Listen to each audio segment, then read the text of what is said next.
Good afternoon. We're going to change the order up a little bit today. I am going to have Dr. Williams come out first, give a little update on the coronavirus and where we're at in the state. So, Dr. Williams.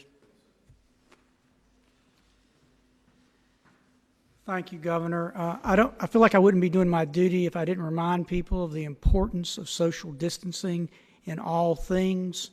We are incredibly appreciative. I was up in Boone County yesterday, and we did 11,000 tests last Tuesday. We averaged 8,250 last week. And so that's just paramount to helping us keep people safe. Can't thank the people enough who came out and were being tested as I talked to them. They're so incredibly appreciative that the governor has initiated this. The common term I heard was peace of mind, that it gave people peace of mind in case they had a loved one who was high risk or they had been around someone. Can't thank the National Guard enough. We had 60 members there in the local health department, and as you know, we'll finish that up on Friday. But as we do our testing, we feel that is essential to our mission to keep people safe. We now have more than 20 labs in Missouri that are doing the testing. We have the capacity now to do 11,000 a day. And so, again, just our essential mission every day we get up in all things and all ways, and in social distancing, is to keep people safe. So, be glad to answer any questions, Kelly. Thank you.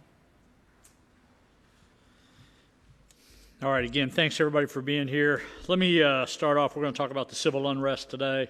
I'm sure a lot of you is going to be having questions on that anyhow. Let me just start off with George Floyd again. Let me also start off with a retired St. Louis police officer that was killed by looters for working at a pawn shop.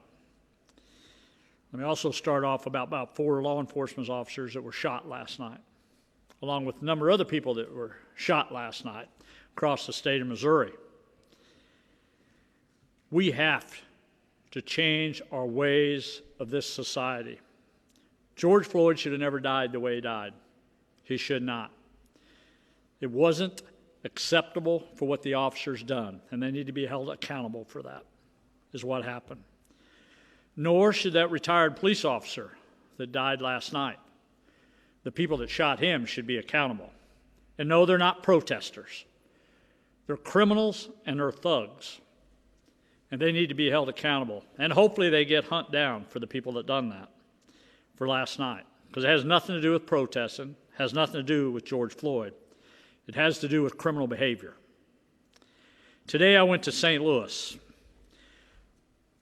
unannounced, not up there for the media's sake, for I wanted to go up there as governor, and I wanted to talk to the people I knew that was on the ground that I built relationships with since I've been governor. Part of that was the clergy leaders in that region. Many of them were there. There was legislators there, senators, representatives were there that I wanted to talk to. Chief Hayden was there at the conversation. Members of the Urban League, I went to the Urban League, talked to them, and said we've got to find a solution to the behavior that's going on in the state of Missouri. It has to stop. And there has to be a difference between protesters being legally out there protesting and criminals disguised under the umbrella of a protest. Has got to stop. Everyone has a right to peacefully protest. Nonviolent protest, I might add. I've called out the National Guard, and we're going to strengthen up the National Guard. And we're not going to have police officers. We're not going to have citizens of Missouri being shot in our streets in this state. And we're going to put an end to it. With whatever forces I have as governor of the state of Missouri, whether that's every member of the Highway Patrol, whether it's every member of the National Guard, I will call them all out to stop the violence in this state. We're not going to burn people's businesses down. We're not going to be shooting innocent people under the umbrella of a protest. The people that want to protest, they need to protest. And when that protest is over, they need to go home. And leave the people that wants to be criminals, you leave them there, and we'll take care of that. Whether it's through law enforcement, through whatever services I have and whatever ability I have to take care of those people. We will do. I was on a conversation with Congressman Cleaver earlier today, and he talked about Martin Luther King, about Dr. King, and he was with him during those times of when they protested and how they did it and why they did it. It was kind of interesting because he talked about when they protested in the daylight. They wanted people to see them. They wanted people, the media, to know they were out there.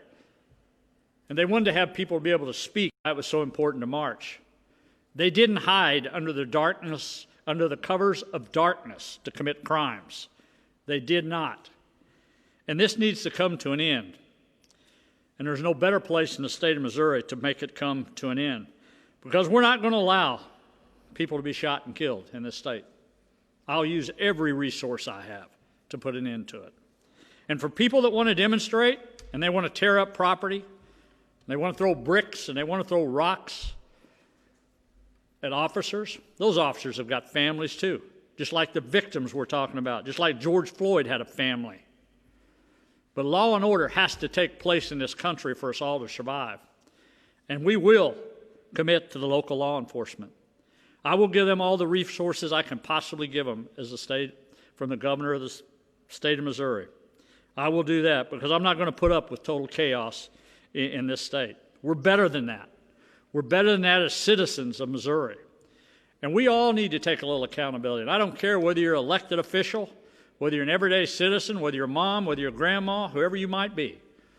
You need to start standing up and protecting one another and not engage and not trying to create chaos and commit criminal activities. And they're really trying to change a cause that definitely needs to be changed. Things need to be done different in society. We need to address issues that the African American community have, but not through violence, not through what we're seeing out there on the streets. I've instructed General Compton, who's traveled with me and been in contact with him all over the weekend, to call out the Guard. And we'll call up the Guard. We'll call up over 1,000 troops that we'll be calling up for duty. Director Karsten is also the Director of Public Service, knows that all her resources are available to put an end to this violence. Colonel Olson of the Highway Patrol knows his instructors. Wherever the town is, wherever the location is, we're going to be there. And whatever it takes, we're going to put an end to this here in this state. We've seen all we need to see. The everyday people of this state are not for violence. And for people that instigate that, we need to kind of call them out also. All of us need to do that, to put an end to this. So Director Carson's here, Colonel and General Compton's here today that's going to have a few words to say, and they'll be able to answer a few questions also. So let me turn it over first to Director Karsten. Thank you, Governor Parson, and good afternoon, everyone. Today, I received a statement released by the Missouri Police Chiefs Association, and it said that George Floyd's killing represents the degradation of what the law enforcement profession stands for. There is no law enforcement academy that teaches that type of conduct. There's no law enforcement agency that would tolerate it, and Americans will and should not accept it. We agree that free speech should be practiced and allowed. We agree that peaceful and safe demonstrations should occur. And we agree that we must highlight the calling of injustices in our nation. That's why, at the direction of Governor Parson, the Missouri State Highway Patrol and the Missouri National Guard have been assisting local law enforcement partners across the state. We're committed to providing a safe environment for demonstrators to deliver their messages and to march safely. Last night, the Missouri State Highway Patrol assisted local authorities in St. Louis, in Springfield, in Jefferson City, and in other areas across the state. The assistance that was provided and the posture our agencies take depend entirely on the environment they encounter. Last night, I was in Jefferson City as the patrol, the Missouri National Guard, the Cole County Sheriff's Department, the Missouri Capitol Police, the Jefferson City Police Department, the Lincoln University Public Safety Department, the Columbia Police Department, the Missouri State Park Rangers, and the Missouri State Conservation Agents assisted with the rally and the march that originated and ended on the Capitol grounds. As I interacted with the demonstrators, they were vocal, but they were peaceful. Some taunted the officers they encountered, but they were exercising their free speech. We respect and support and protect that right. That's our job. But there's a difference between those who advocate for change and those who agitate to create chaos. There is a difference between demonstrators and rioters and looters. When an assembly becomes violent and the safety and security are destroyed, our job must be to protect businesses, citizens, and the property that are endangered because of that. This past week, we witnessed in Kansas City, in St. Louis, in Minneapolis, and other American cities, the terrible destruction that can be done when vandals and criminals hijack demonstrations and corrupt the peaceful calls to expand justice in our nation. In St. Louis, last night, a peaceful protest turned to nighttime violence with fires, destruction, and looting. 4 St. Louis Metropolitan Police Department officers were shot, and countless others were shot at, including one Missouri State Trooper who had a bullet enter his vehicle and strike the riot helmet he was wearing as he was driving to respond in downtown St. Louis. These officers are doing dangerous work, and we owe them our support and our prayers during this time.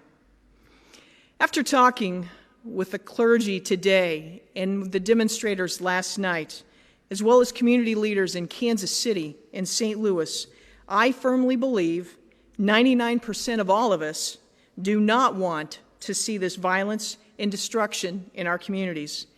In fact, last night, there were demonstrators who were handing out water bottles to everyone. There was one that handed me a sign, and he said, "I'm not here to cause problems." And his sign read, "No violence, stop hatred." So we're all in this together, and we believe there are good people out there who want their voices heard, but their voices are being deafened by those with criminal intent. We will continue to work with all of those who seek to build up their communities and not tear them down. We will continue providing assistance to law enforcement and to our communities across the state to address this situation. Again, I say our officers, our deputies, our agents, our soldiers are doing dangerous work, and we owe them our support and our prayers. And with that, I thank you, and I wish you to stay healthy and safe. Thank you, Sandy. Thank you for what the Highway Patrol, is doing. I know Colonel Olson's not here, but I really appreciate that. Next, General Compton is going to come up here. He'll be able to answer a few questions for you and kind of tell you the strategy of the Guard, what his plans are, and what our plans are as the state of Missouri. General? Hey, thanks, Governor. Always appreciate an opportunity to talk about your Missouri National Guard and what we have underway.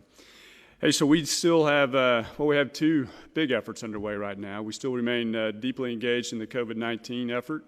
Our main priority on that today is the testing effort that we've talked about over the last few weeks. And that's going along very well. But frankly, what I wanted to talk to you about today is our effort in the civil unrest that the Governor and the Director, Karsten, has just spoken to. Hey, our Guard, your Missouri National Guard, is out there across the state, mobilized as the Governor directed last Saturday to support the Missouri State Highway Patrol and the local law enforcement. Missouri citizens can feel very good that your Guard is out providing a unified and coordinated response to ensure, as the Director spoke to, peaceful, nonviolent protest. The Guard is in support of the Highway Patrol, and that response is then further coordinated with the local law enforcement officials across the state to provide a strong, unified committed response. I want to thank the Governor, the state, specifically the Highway Patrol today and the DPS, Director Karsten, for their efforts and the governor's leadership in bringing the team together. I know as we work together from the state and the local leadership levels, we're making big commitments to ensure that that peaceful, nonviolent protest can occur. But we're going to protect the safety of Missourians and the property. And we'll come through this stronger together, taking care of each other. As always, show me strong. Thank you. Thank you, General. I know we're doing this a little bit. If you ask questions of the General or the Director, we'll be glad to switch back and forth a little bit today on that. The other thing I do want to mention, when I did have the meetings in St. Louis, we did meet with some of the young activists that was up there. I did agree to sit down with them and have some meetings with them about trying to see how we move forward. We'll set that up so you all can hold me to that I agreed to do that today up there. I also talked to the senators and some at the Urban League, wanted to be able to have a roundtable discussion to talk about real policy change, to do some things, that we will plan to do that. I will committed to that today, and we'll do that to meet those commitments that I agreed to today. So with that, Kelly, we'll go to questions.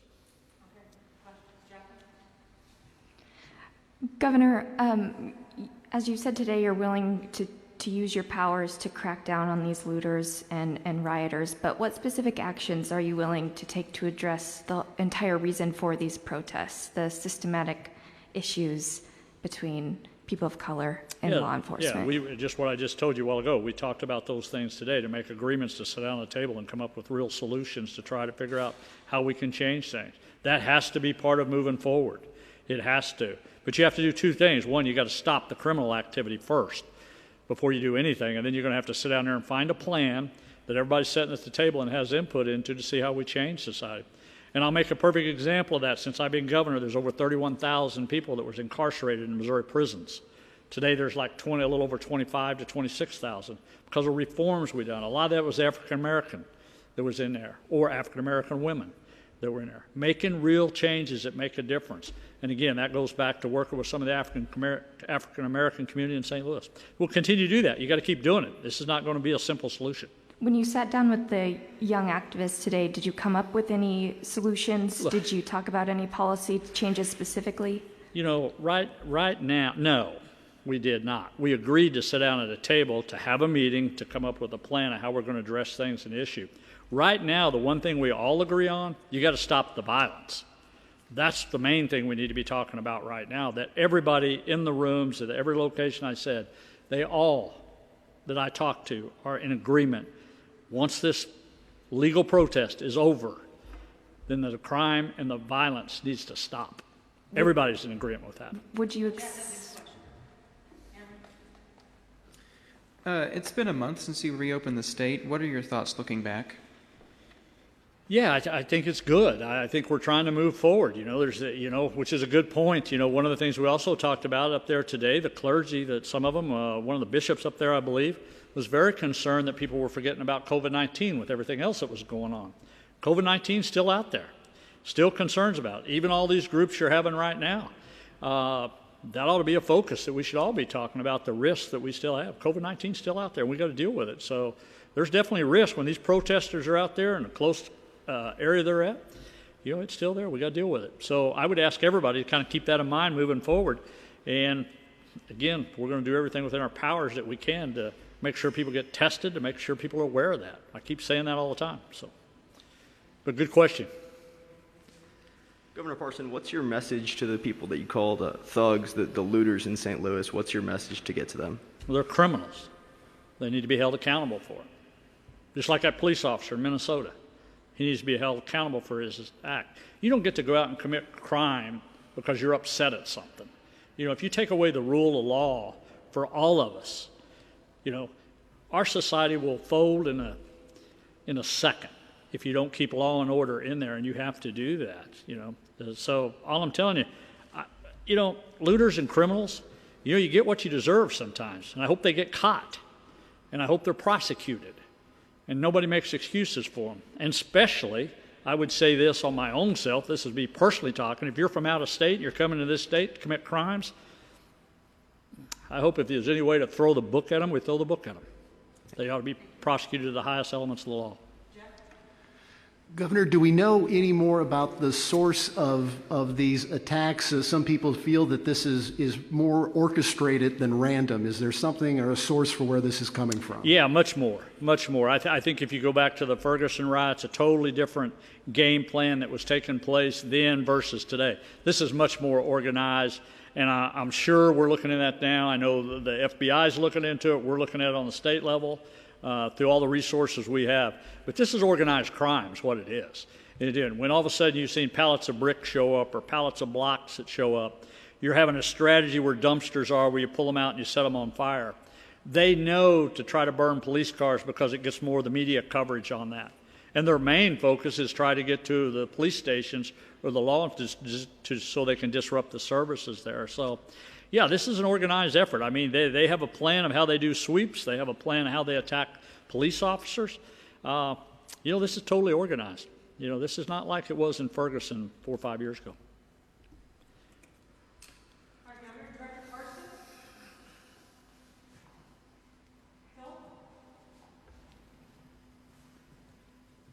Hi, Director. Hi, Phil. There's been a lot of attention paid nationally to the use of tear gas and rubber projectiles and marker rounds to disperse crowds. In some cases, they've hit people in doorways, in their homes, things like that. Can you kind of talk about how are those decisions made of when and how to disperse crowds or how to deploy those type of tools? Those are made by commanders on the scene, observing what's taking place. And once an unlawful activity has occurred, the commander has the option to take further action and elevate that up to and including a use of chemical munitions. I will tell you that Kansas City, as well as other agencies that I've observed, take great steps to avoid doing that. But when forced into the situation after having provided many warnings, they will take action. And is there any kind of post-deployment scrutiny of the use of those things akin to when lethal force is used?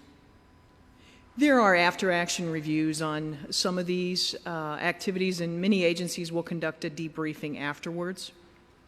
Thank you. Is there any number of how many people have been arrested across the state, either if it's just kind of an estimate or some sort of round number for how many people have been arrested for rioting or looting? I don't have that number. I know that last night Kansas City had 20 arrests for different violations in their chaos that occurred. We got to remember the safety of people. And in Columbia, we had a woman that was struck by a car because of protesters that were in the street blocking that. So, got to keep those things in mind too. And just to mention that Missouri State Highway Patrol trooper that you talked about in downtown St. Louis, you didn't mention his condition. Was he all right? Yes, he's all right. He was not struck by the bullet. His helmet was struck by the bullet that he was wearing. Thank you. Yes, thank you. All right, thank you, Director. General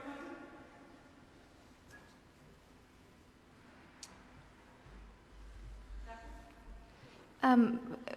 President Trump has suggested bringing in military and U.S. force. How would that work? Would that be well received at this time? No, not the military force that I think you're referring to. The governor has the full Missouri National Guard at his disposal, right? He is our commander-in-chief. And what Missouri citizens ought to take great assured comfort in is that your Missouri Guard is ready. And there's over 10,000 troops ready to provide, again, a coordinated, unified response to our highway patrol and our local law enforcement entities to deal with the issue at hand.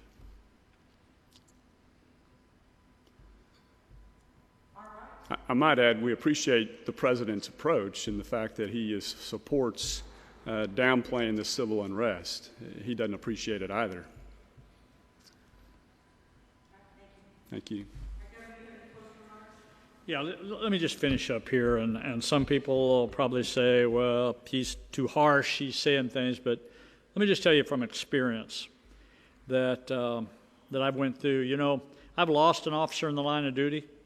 when I was sheriff. I had one shot 6 times and survived.